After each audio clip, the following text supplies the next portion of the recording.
السلام علیکم سامعین، آپ کا ہوسٹ ثاقب افضال حاضر ہے ایک اور سنسنی خیز ٹاپک کے ساتھ، تو میرے ساتھ آخر تک جڑے رہیے۔ مصری کہاوت ہے کہ انسان وقت سے ڈرتا ہے اور وقت احرام سے۔ احرام مصر صدیوں سے انسانوں کے لیے ایک مسٹری رہی ہے، جس کو آج تک کوئی سائنٹسٹ اور آرکیولوجسٹ سالو نہیں کر پایا۔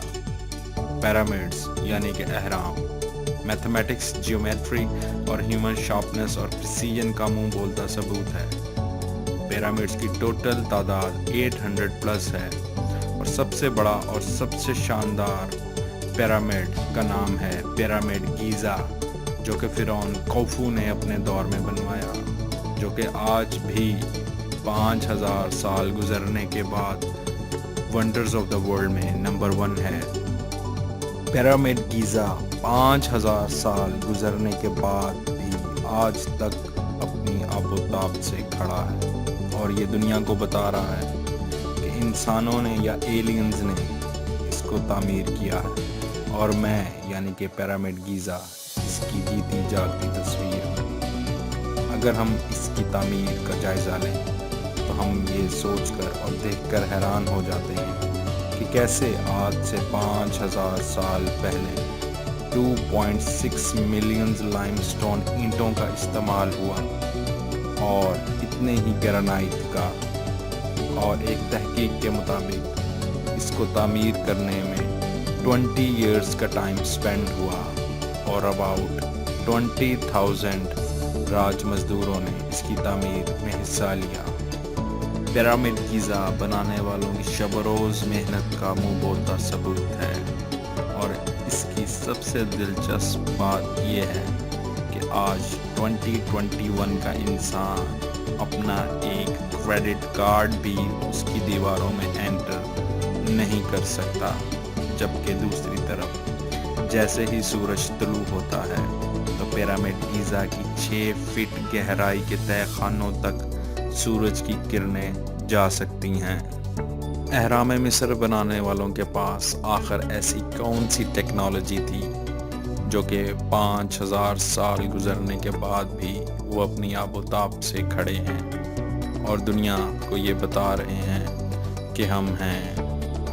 آخر ان کے پاس ایسی کیا وجہ تھی، کیوں ان کو ضرورت پیش آئی یہ سب کچھ بنانے میں؟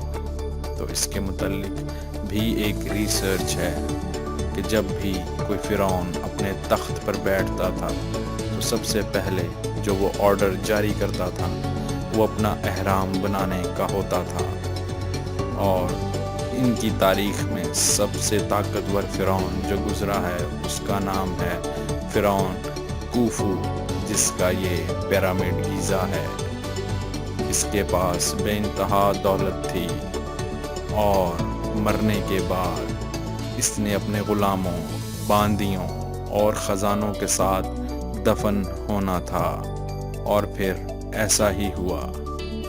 پرنس خوفو طاقتور ہونے کے ساتھ ساتھ ایک ظالم بادشاہ بھی گزرا ہے۔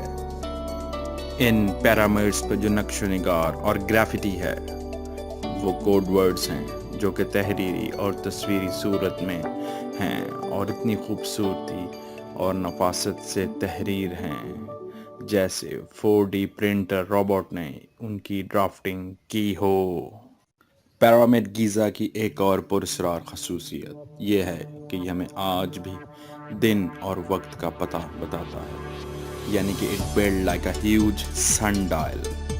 آسان الفاظ میں جیسے جیسے سورج کی آسمان پہ موومنٹ ہوتی ہے، ویسے ویسے اس کی اینٹوں پہ سایہ گہرا یا مٹنا شروع ہو جاتا ہے، جو کہ ہمیں آج بھی گھنٹوں اور دنوں کا پتہ بتاتا ہے۔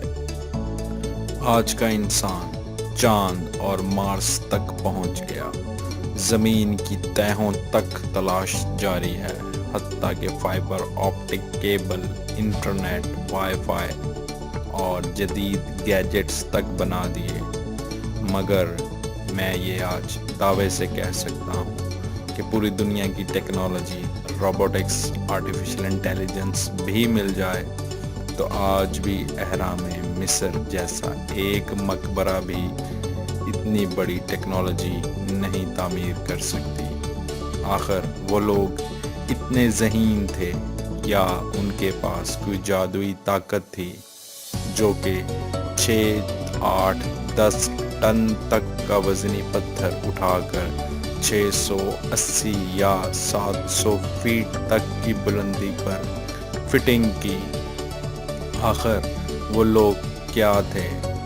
اگر وہ لوگ تھے تو ضرور وہ کوئی جادوئی لوگ تھے، کیونکہ عام انسانوں کا کام تو نہیں یہ۔ جب آج کی سائنس اور میتھمیٹکس بھی فیل ہو چکی ہے تو یقیناً ہمیں یہ کریڈٹ ان لوگوں کو دینا پڑے گا کہ وہ لوگ ہم سے زیادہ ذہین اور ہم سے زیادہ طاقتور تھے۔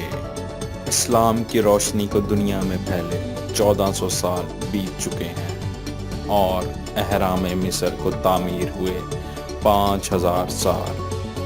آخر کیوں قرآن پاک اور دینی کتب میں اس کے متعلق کیوں نہیں لکھا ہوا، یا کوئی ایسی بات جو خود آپ نبی کریم صلی اللہ علیہ وسلم نے بھی ہمیں نہیں بتائی؟ آخر یہ خدا کا ایسا کون سا راز ہے جس کو آج تک کوئی سولو نہیں کر سکا؟ اور سب سے حیرت انگیز بات، اس کا کوئی ریٹن ڈاکومنٹری ایویڈنس بھی مصریوں نے نہیں رکھا ہوا۔ آخر اس کے پیچھے ایسی کون سی سائنس تھی کہ انہوں نے یہ سب کچھ بنا دیا اور اس کا ایک بھی ایویڈنس دنیا میں موجود نہیں؟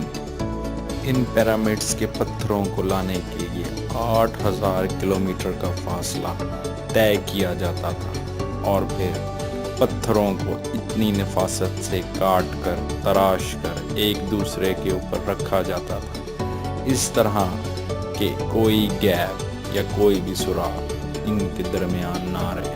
آخر ایسی کون سی ایڈوانس ٹیکنالوجی موجود تھی ان لوگوں کے پاس؟